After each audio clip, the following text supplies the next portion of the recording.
Dita të gjithëve dhe njëherë ju përshëndesim drejt për drejt nga studio e lajmeve A2 CNN. Ky është edicioni informativ i orës 14. Ju njoh fillimisht me titull të shkurt dhe vijojmë më pas gjërësisht me materialet e përgatitura.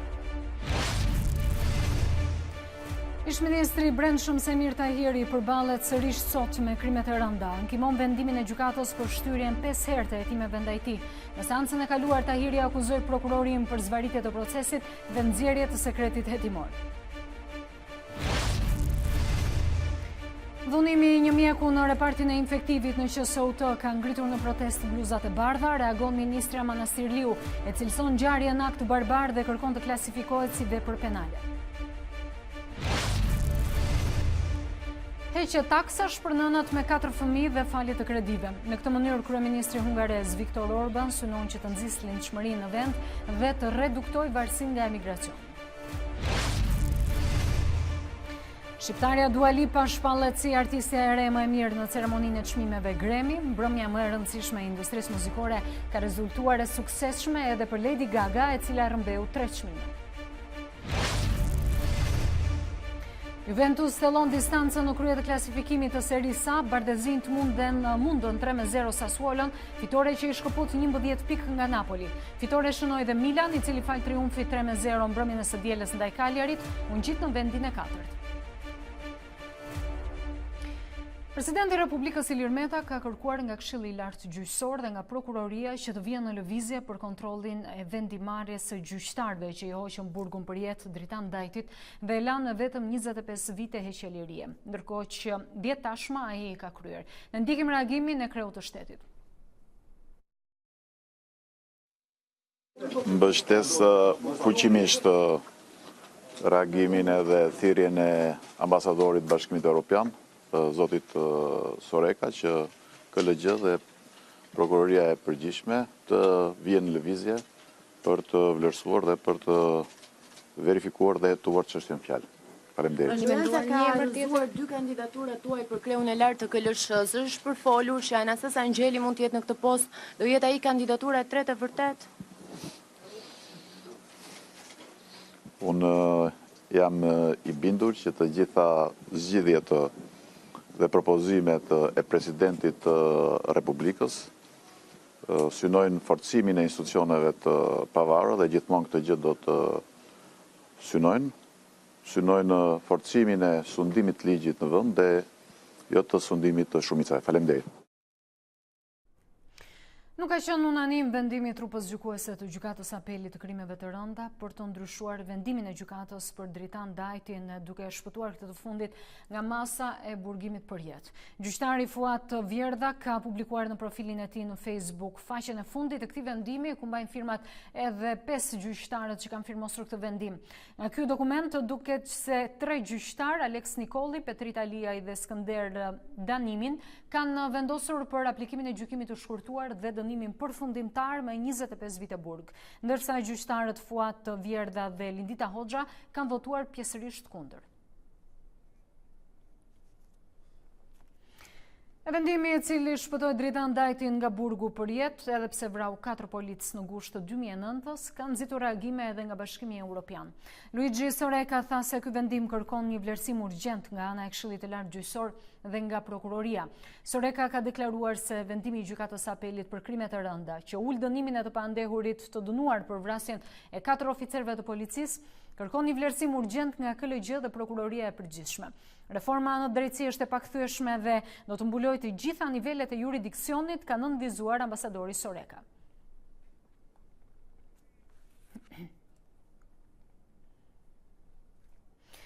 Në gjykatën e Tiranës u zhvillua seanca për padinë e bërë nga Shkëlqen Berisha lidhur me deklaratën e Taulant Ballës se djali i ish-kryeministrit Berisha nuk ka paguar taksat.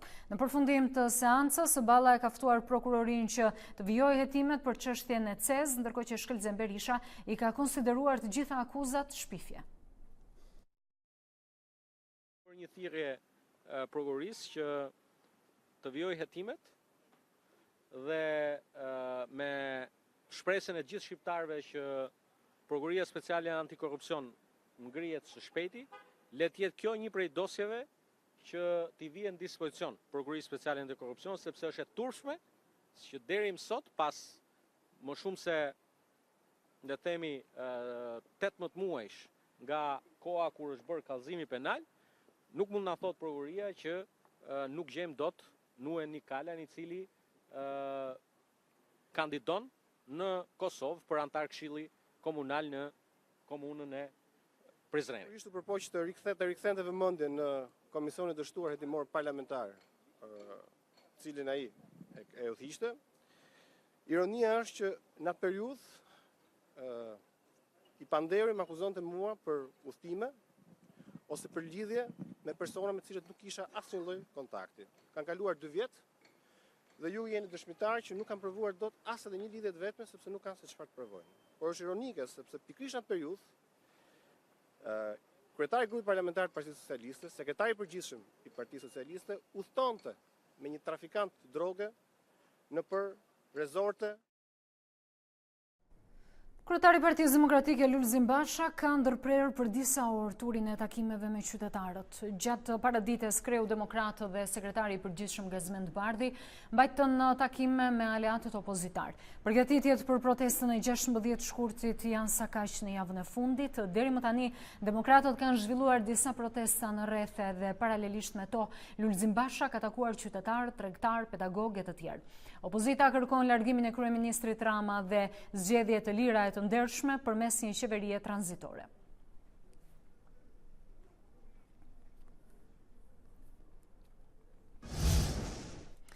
Dhunoi mjeku në spitalin infektiv, procedohet penalisht një 45 vjeçar. Në njoftimin zyrtar të policisë bëhet me dije se shtetasi me inicialet AM 45 vjeç, banues në Tiranë, ka goditur me grusht për shkak të detyrës mjekun e urgjencës në spitalin infektiv me inicialet GS. Policia ka seruar se 45 vjeçari është i afërmi një pacienti dhe pas dhunimit të mjekut është larguar nga spitali, ndërsa po punohet për arrestimin e tij. 45 vjeçari akuzohet për veprën penale goditje për shkak të detyrës. Kjo situatë ka sjell reagimin e mjekëve të infektivit, të cilët kanë dalë në protestë. Ne kërkojmë që organet kompetente të zbatimit ligjit të vënë para përgjegjësisë ligjore agresorin dhe dënimin e tij sipas kërkesave të kodit penal neni 237 për goditje për shkak të detyrës. Ne kërkojmë nga administrata e QSUT-s dhe Ministria e Shëndetësisë që të bëjnë të mundur që i gjithë personeli mjekësor i shërbimit efektiv, sidomos e urgjencës, por edhe i QSUT-s, të ketë një ambient pune të qetë dhe të sigurt, ndërkohë që akti më sipër dhe aktet të tjera të ngjashme, të raportuara ose jo, tregojnë që kjo siguri mungon.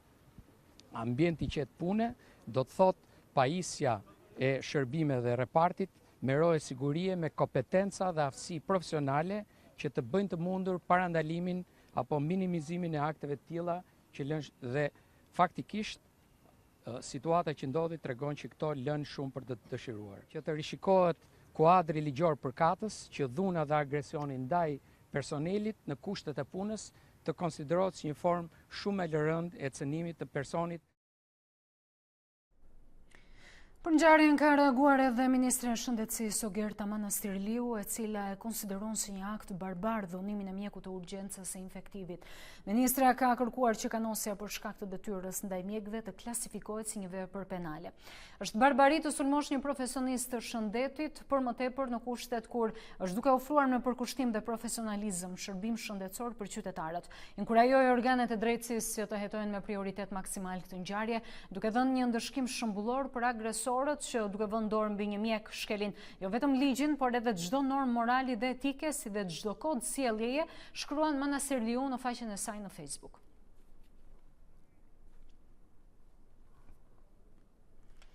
Politikbërja dhe menaxhimi i fondeve çojnë universitetet drejt korrupsionit, tha pedagogu Mark Marku, duke adresuar në Komisionin e Medias disa prej shqetësimeve të Asamblesë së Pedagogëve, për të cilat deklarojnë se duhet të reflektohen me ndryshime në ligjin e arsimit të lartë. Po themi autoritetet akademike dhe institucionet përfaqësuese akademike nuk kanë asnjë akses në hartimin e politikave të menaxhimit të universiteteve. Unë mendoj që ka qenë gjë mirë e ligjit prirja për të ndarë po themi pjesën akademike me pjesën financiare, por ndarja ka krijuar është bërë në mënyrë të tillë që ka krijuar pushtete paralele. Ajo çfarë ne kemi kërkuar është që nuk duhet që të bashkohen siç kanë qenë, sepse ka qenë e gabuar përqendrimi edhe i politikë bërës, edhe i menaxhimit fondeve, ajo çon në korrupsion, por një ndarje sipas të cilës bordi dhe administratorit të kenë mundësi të japin llogari dhe të nështrohen interesave të shkencore, të mësimdhënies të universitetit. Kjo gjë nuk ka ndodhur. Pra, ky ka qenë problemi kryesor, praktikisht ky problem ekziston ligj dhe mendojmë që universitetet funksionojnë, do duhet që patjetër ligji të ndryshojë të paktën në këtë pikë. Vijojmë me të tjera informacione. Ish-ministri i Brendshëm Sajmir Tahiri është sot përballë gjykatës së krimeve të rënda lidhur me kërkesën e tij për mbyllje të hetimeve dhe moshtyrje të afateve. Seanca për kërkesën e tij u shtyi një javë më parë pasi prokuroria nuk kishte paraqitur disa prova për zgjatjen e hetimeve. Tahiri akuzohet se ka bashkëpunuar me grupin e habilajve për trafik narkotikësh, akuzohet dhe për shpërdorim detyre. Në 17 janar të këtij viti, organi i akuzës ka njoftuar se do zgjasë edhe me 3 muaj afatet e hetimit. E shkak për zgjatjen e hetimeve është bërë letërporosia që autoritetet shqiptare i kanë dërguar Malit të Zi dhe Katanjës. Përgjigjja ende nuk ka ardhur dhe dosja nuk mund të dërgohet për gjykim nëse nuk ka përfunduar procesi hetimor.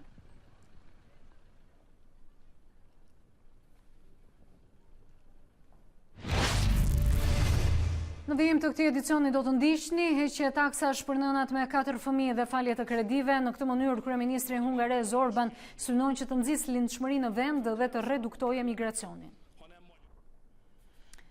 Heqje taksash për nënat me 4 fëmijë dhe falje të kredive. Në këtë mënyrë kryeministri hungarez Viktor Orban synon që të nxjisë lindshmërinë në vend dhe të reduktojë varësinë nga emigracioni. Gratë hungareze që kanë 4 fëmijë do të përjashtohen përjetësisht nga taksat mbi të ardhurat. Plani i ri që u njoftua nga kryeministri Viktor Orban synon rritjen e lindshmërisë në Hungari. Kjo sipas udhëheqësit populist është një mënyrë për të mbrojtur të ardhmen e vendit pa u varur tek emigracioni. Po jetojmë në një kohë ku gjithmonë më pak fëmijë lindin në Europë. Për perëndimin përgjigjja është emigracioni, por ne nuk na duan numra. Kemi nevojë për fëmijë hungarez.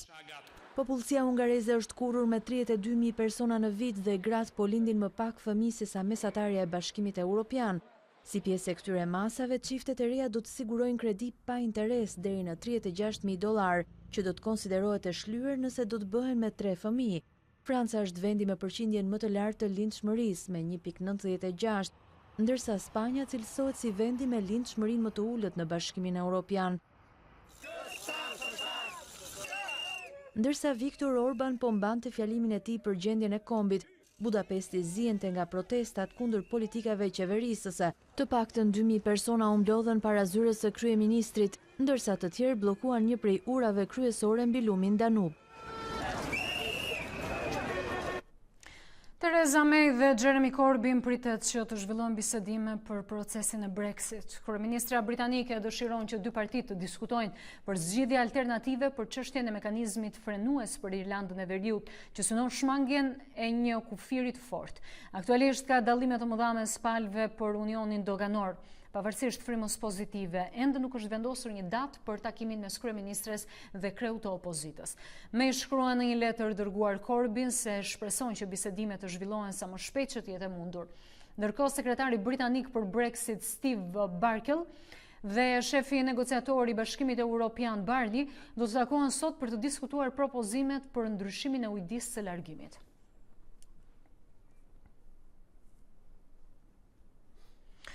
Kryetaria e partisë ekstremit të djathtë francez Marine Le Pen ka komentuar krizën diplomatike mes Parisit dhe Romës duke dalë në mbrojtje të partnerëve italian. Ajo ka akuzuar presidentin Macron për hipokrizi pas tërheqjes së ambasadorit nga Roma. Ne do ndjekim fjalën e Le Pen. Macron, qui est celui qui veut la disparition des frontières. Presidenti Emmanuel Macron, ai që dëshiron të heqë kufit, që mbështet federalizmin evropian, i cili ka mbështetur listat transnacionaliste për zgjedhjet evropiane, mund të jetë ofenduar që një lider politik italian vjen dhe bisedon me aktivistët politik në Francë. Mendoj se kjo është një mënyrë për Macron që të përdor diplomacinë për qëllime politike, gjë e cila është shumë shqetësuese. Ai dëshiron që me çdo kusht të shfaqet si kundërshtar politik i Salvinit dhe për këtë përdor diplomacinë duke lënë dy shtetet tona në krizë. Dans une situation de crise. Qeveria amerikane do të mbyllet sërish të premten nëse demokratët dhe republikanët nuk arrin një marrëveshje për financimin e murit ndarës me Meksikën. Negociatat kanë ngecur dhe për këtë presidenti Trump fajson kundërshtarët. Bisedimet në Kongresin Amerikan për një ujdi lidhur me sigurinë kufitare kanë ngecur përsëri, duke rritur shanset për një tjetër mbyllje të qeverisë. Negociatorët po shpresonin për një marrëveshje të hënën që t'i jepnin Kongresit kohë për të kaluar legjislacionin deri të premten, kur mbaron dhe dakordësia për financimin federal. Mes palëve ka përplasje për limitimin e ndalimit të emigrantëve pa dokumenta dhe për financimin e ndërtimit të murit në kufirin me Meksikën të shumë kërkuar nga presidenti Donald Trump. Nuk mendoj që demokratët në komitetin kufitar të lejohen nga liderët e tyre që të arrijnë një ujdi. Ata po ofrojnë shumë pak para për murin kufitar shumë të nevojshëm. Dhe tani nga hiçi kërkojnë një limit mbi kriminalët e dhunshëm të dënuar që do të mbahen në paraburgim. Mbyllja e mëparshme e qeverisë që zgjati 35 ditë ishte më e gjata në historinë e Shteteve të Bashkuara. Qindra mijëra punonjës federal nuk hapën zyrat e tyre, ndërsa të tjerët që ishin në shërbime kyçe si në spitale, trafik ajror dhe agjenci ligj zbatuese punuan pa pagë. Kostoja për ekonominë amerikane ishte rreth 11 miliard dollar. Kaluam të sporti, Juventus është kthyer te fitoret në kampionat, Bardezin të mundën në shifra 3-0 Sassuolo në shtëpi, me golat e Kedirës të Cristiano Ronaldos dhe Emre Can. Zonja e vjetër rikthejnë qetësinë pas një sër rezultatesh jo të mira, ndërkohë që shkëputet edhe një herë në 11 pikë nga Napoli i vendit të dytë.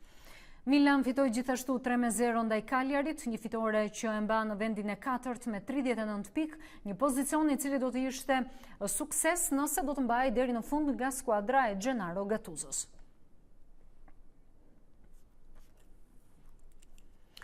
Nuk është kursyer Manchester City përballë Chelsea duke shpërfituar blut e Londrës 6-0. Citizens kanë qenë të papërmbajtshëm në Etihad Stadium, atje ku dhuron spektakël me 3 golshin e Agueros, 2 golat e Sterling dhe ato të Gündogan. Fitoria e tregon skuadrën e Guardiolës sërish në vendin e parë me pikë të barabarta me Liverpool, i cili ka një ndeshje më pak. Tottenham nga ana tjetër tregoi që është një skuadër mjaft e fortë dhe pretendente, teksa mundja edhe Leicester City, teksa vendi i tretë është tashmë i blinduar.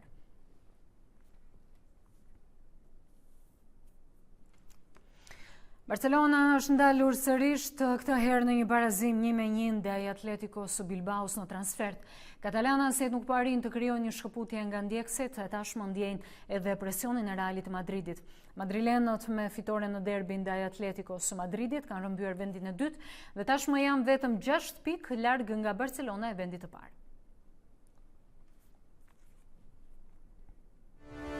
Ishte gjithçka e përgatitur edhe për këtë edicion, edhe një herë ju kujtoj titujt kryesor. Presidenti Meta kërkon nga Prokuroria dhe Këshilli i Lartë Gjyqësor që të vijë në lëvizje për të hetuar vendimin e gjykatës së apelit të krimeve të rënda që shpëtoi nga burgu për jetë Dritan Dajtin, të dënuarin për vrasjen e 4 policëve, ati mbetën për të kryer edhe 15 vite burg. Ish-ministri i Brendshëm Tahiri përballet sërish sot me krimet e rënda, ankimon vendimin e gjykatës për shtyrjen 5 herë të hetimeve ndaj tij. Në seancën e kaluar Tahiri akuzoi prokurorinë për zbaritje të procesit dhe nxjerrje të sekretit hetimor. Dhunimi një mjeku në repartin e infektivit të QSUT-s ka ngritur në protest bluzat e bardha. Reagon ministri Amana Stirliu e cilëson ngjarjen akt barbar dhe kërkon që të klasifikohet si vepër penale. Heqje taksash për nënat me 4 fëmijë dhe falje të kredive. Në këtë mënyrë kryeministri hungarez Viktor Orban synon që të nxjisë lindshmërinë në vend dhe të reduktojë varësinë nga emigracioni. Shqiptarja Dua Lipa shpallet artistja më e mirë në ceremoninë e çmimeve Grammy, mbrëmja më e rëndësishme e industrisë muzikore ka rezultuar e suksesshme edhe për Lady Gaga, e cila rrëmbeu 3 çmime. Juventus thellon distancën në krye të klasifikimit të Serie A. Bardëzin të mundën 3-0 Sassuolon, fitore që i shkëput 11 pikë nga Napoli ndjekës. Fitore ka shënuar dhe Milani, i cili fal triumfit 3-0 të dielës kundër Cagliarit, u ngrit në vendin e 4. Për të marrë të tjera informacione, mund të klikoni edhe në faqen tonë të internetit a2cnn.com. Ne bashkë do të ndajemi këtu, faleminderit dhe mirupafshim.